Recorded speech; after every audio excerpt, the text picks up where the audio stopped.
Snow swirled around the city as Clara Monroe leaned back in the leather seat of her limousine, the phone in her hand buzzing with unanswered messages. She was supposed to be at a high-profile business dinner, surrounded by polished smiles and empty conversations, but something inside her had urged her to go home instead. Maybe it was exhaustion. Maybe it was the hollow feeling that had been following her for weeks. As the car turned down the long driveway, the towering silhouette of her mansion appeared through the frosted windows, warm light spilling from its tall windows into the dark night. She expected to find the place silent, as it always was when she returned from work, staff gone, hallways still, and the air thick with quiet. But tonight, something was different. As the limousine slowed to a stop, Clara's eyes caught a faint glow from the side wing of the estate, the staff quarters. It was unusual. No one had reason to be there at this hour. A flicker of curiosity tugged at her, cutting through the numb routine of her evening arrivals.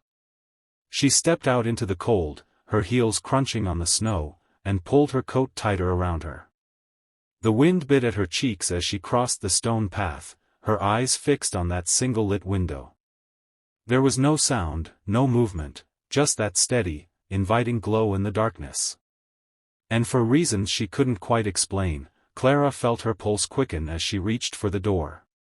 Something was waiting inside. Clara stepped into the hallway, her heels clicking softly against the marble floor as the warm air wrapped around her. The mansion felt different tonight, less like a palace and more like a place holding its breath. She followed the faint spill of light toward the grand ballroom, a room she herself rarely entered except for extravagant parties or charity galas. The door was ajar, and through the narrow gap, she caught sight of a scene so unexpected it rooted her to the spot. There, in the middle of the gleaming, polished floor, stood Samuel, the elderly night janitor. But instead of pushing his mop or dusting the chandeliers, he was holding the tiny hands of a little girl in a faded sweater. Her hair was tied back with a ribbon that looked frayed from years of use.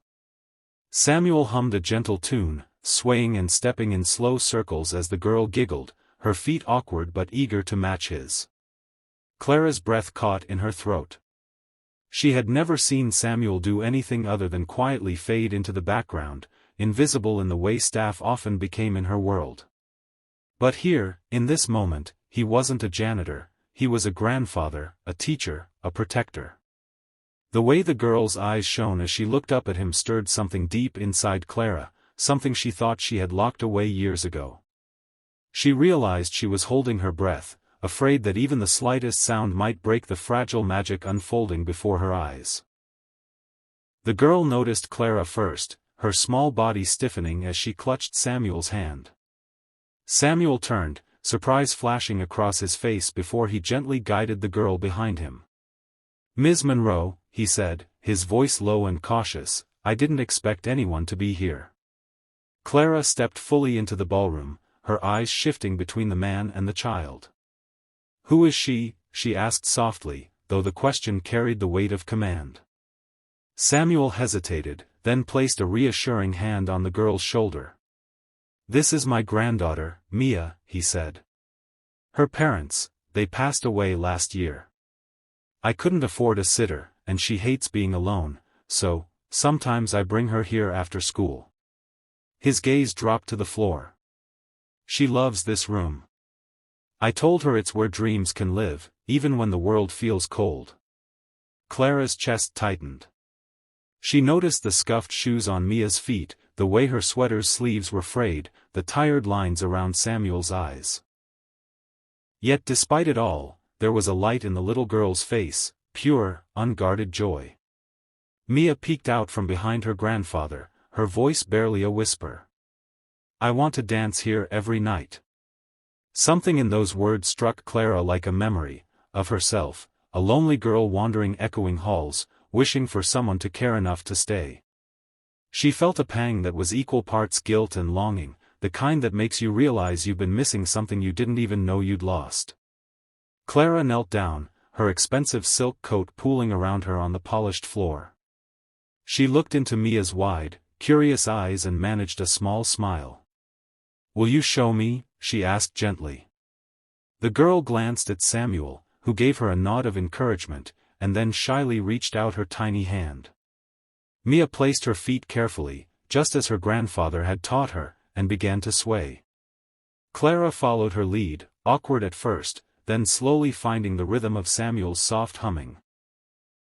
The ballroom, usually cold and echoing with formality, seemed to come alive with the warmth of their laughter.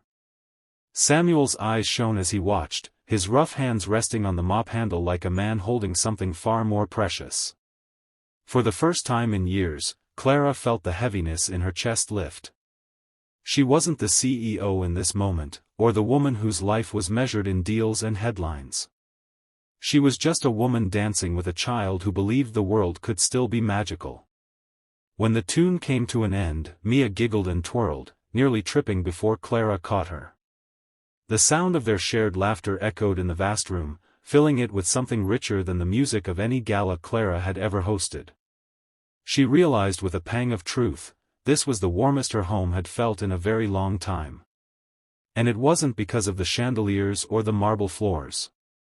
It was because of the people in it.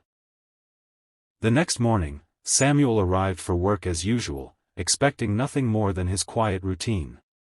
But when he opened his locker in the staff quarters, an envelope slipped to the floor. His name was written in Clara's elegant handwriting. Inside, he found a letter and a neatly folded document. Clara's words were simple but carried a weight that made his hands tremble. Samuel, no child should have to wonder if she belongs somewhere. I want Mia to know she always will.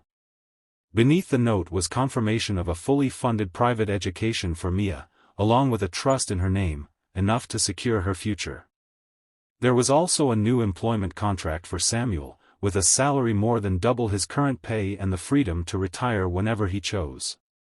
Samuel stood there for a long moment, the paper blurring in his vision. He wasn't a man who cried easily, but now the tears came, warm and unstoppable.